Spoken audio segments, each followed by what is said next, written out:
Okay.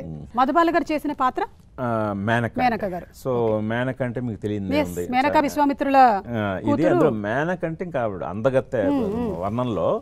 So ఆవిడ మధుబాల గారు చేశారు. నెక్స్ట్ అదే ఇప్పుడు మోహన్ బాబు గారి పాత్రతో పాటు ఇంకొక సేజ్ క్యారెక్టర్స్ ఉన్నాయండి. అంటే అవి చాలా బాగుండాలన్నమాట. కణ్వ మహర్షి, అలాగే కశ్యప్ మహర్షి. కణ్వ మహర్షిగా సచిన్ కేడేకర్ చేశారు. సో కశ్యప్ మహర్షిగా కబీర్ బేడి గారు చేశారు. మీరు ఇప్పుడు కబీర్ బేడి గారు మీరు పర్సనాలిటీ ఊహించుకుంటే ఆయన అలా కశ్యప్ మహర్షిలానే ఉంటాడు. ఆ హిమాలయాల్లో కశ్మీర్ పేరే ఆయన పేరుతో వచ్చింది. కశ్యప కనుమలు కశ్మీర్ అయింది. సో అలాగా వాళ్ళ ముగ్గురు నాకు బాగా అంటే ముందు కాస్టింగ్ సైడ్ ఓకే 100% మనం అచీవ్ చేసాం అనిపించింది. ఇంకా మధుబాల గారు, గౌతమి గారు. సో గౌతమి మాతగా ఆవిడ చేశారు.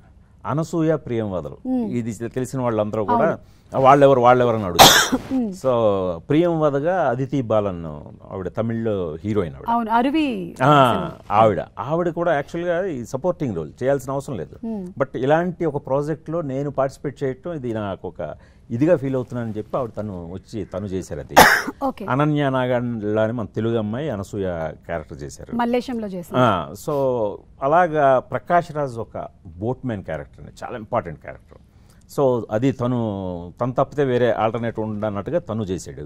సో ఈ పాత్రలన్నిటితో పాటు ఇంకొక చాలా ఇంపార్టెంట్ పాత్ర